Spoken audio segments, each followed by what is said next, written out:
What's the biggest waste of money you've ever seen people spend on? Story number 1.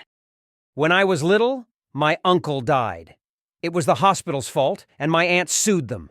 She won a lot of money and proceeded to spend it on whatever impulse buy she saw. She bought a mansion, bought a fleet of four-wheelers, motorcycles, new car and truck, an in-ground pool with a huge water slide. She bought Apple computers for every room in the house, even the kitchen. Bought a photography studio with tens of thousands of dollars worth of equipment. Overnight, she went from renting an apartment to living like some sort of celebrity. Going over to her house as a kid was awesome, but within like 2 years, she lost it all and was right back where she started, renting an apartment in a not-so-great part of town. Story number 2. Gambling. I worked at night in a gas station convenience store. Had a regular daily customer who came in to get gas, cigarettes, and a scratcher every single day, sometimes a lotto ticket. He spent about $500 a month on gambling just in that place. One Monday morning he came in and said he had a bad weekend. I asked what happened, and he said he maxed out a $5,000 credit card gambling in Vegas. He then proceeded to buy his typical scratches and lotto card because he needed the money to pay off that credit card. I would work and marvel at the odds printed in the fine print on scratchers and lotto tickets. Gambling really is a disease. Story number 3. Now, this was in the early 90s, however.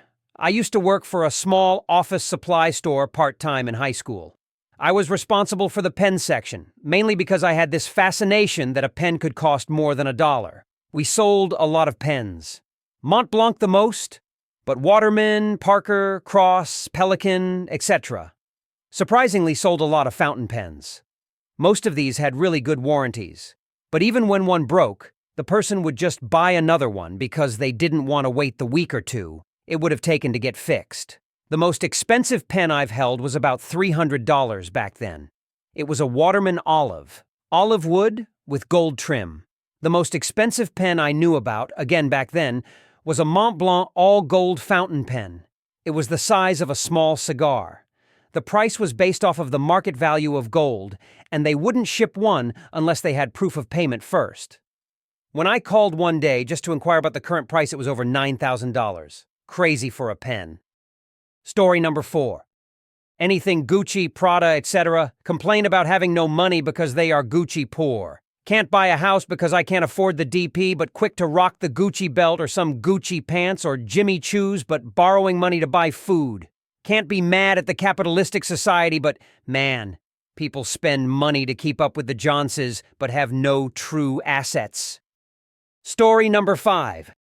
A guy I worked with had a long-distance relationship with this girl he'd yet to meet in person. Then suddenly, she tells him she can fly and meet him in a month.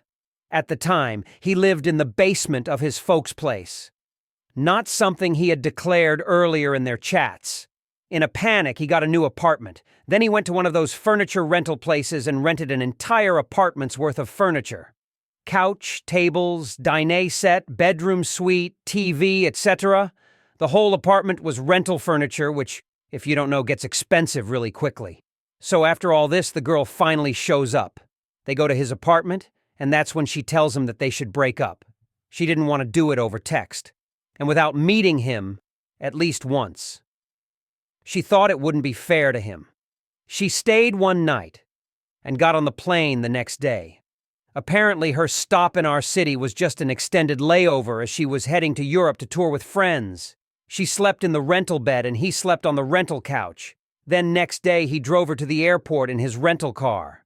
I don't know how many thousands he dropped for that one breakup date, but man, what a waste. Story number 6. New vehicles, or even just newer pre-owned vehicles.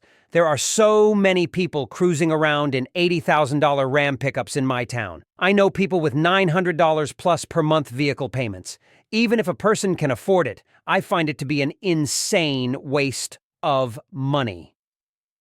A wise person buys a 10-yo vehicle. I feel that's the perfect balance between fiscal responsibility and reliability. The price point makes a heck of a lot more sense, and the vehicle is just as reliable, perhaps more so than when it was new. 10 years allowed the dud parts to already get replaced. Now you're cruising in an established road-worthy vehicle.